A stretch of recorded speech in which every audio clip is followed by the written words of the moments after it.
Well, a former high-ranking FBI counterintelligence official has been indicted on charges for helping a Russian oligarch violating U.S. sanctions. Charles McGonigal, who investigated Trump for Russian collusion, was being paid by the Russians, according to federal investigators, to help remove sanctions against Russian energy tycoon Oleg Deripaska.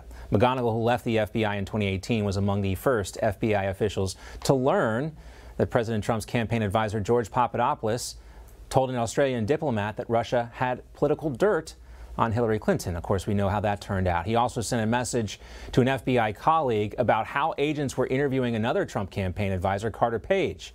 Page was wiretapped by the FBI in 2016 based on a FISA application, which was falsified. It claimed that Russia tried to recruit Page, something Page, of course, denies. And again, that application was granted and renewed 3 times, despite the fact that a former FBI lawyer in 2020 pleaded guilty to falsifying an email tied to the final FISA application used to monitor Carter Page.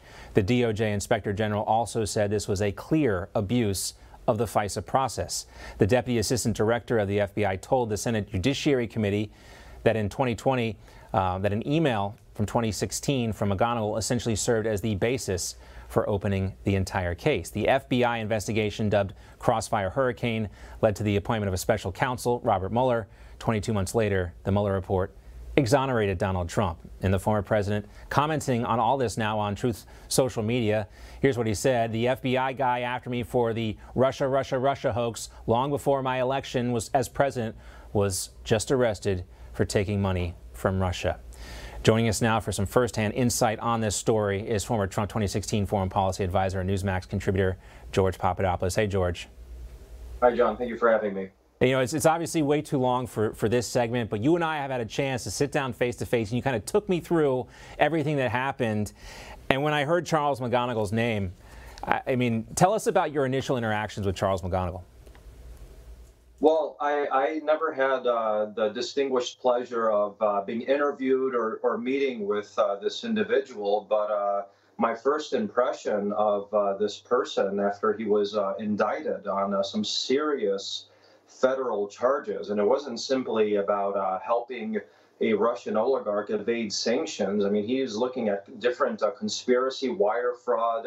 I mean, it just really actually sent shivers down my spine, and I think millions of Americans, that these thugs with badges were the ones that were actually investigating or propelling these hoaxes against not only the Trump campaign, but at the end of the day, over 75 million Americans who voted for President Trump. And I think this is a key point in which justice delayed is not necessarily justice denied. I mean, we've been dealing with this story, John, as you've mentioned, for years, and we're just slowly but maturely peeling back this onion of corruption that really pervaded the federal government in 2015, 2016, and long into the Trump administration that was targeting him. So I'm very happy to see that this justice is being done, and I want to see where it's going to lead moving forward.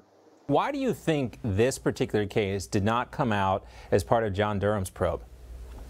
Well, John Durham's probe is ongoing. I mean, there's been a lot of information regarding his probe as being completed, finished.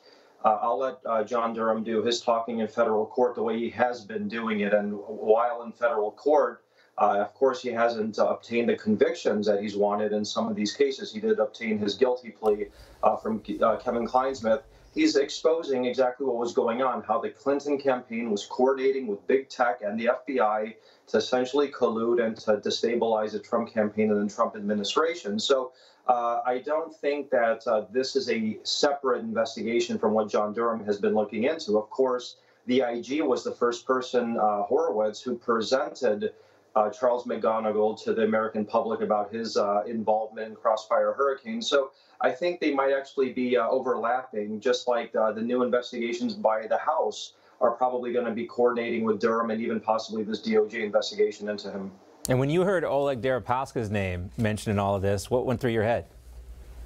I just couldn't believe it. I mean, this oligarch just seems to continuously overlap with so many players, from Sergey Millian to this FBI agent to Putin himself to others. I think he's like a Rasputin type of character that I think we're never going to really understand his full coverage of and what he was really up to. But it's as astonishing as it really is predictable, John, to say the least. Yeah, when you think about the tangled web that was woven by these investigators, that's exactly what it sounds like, with all these names crossing over. Just amazing. What a time to be alive. George Papadopoulos, great to see you. Thank you, John.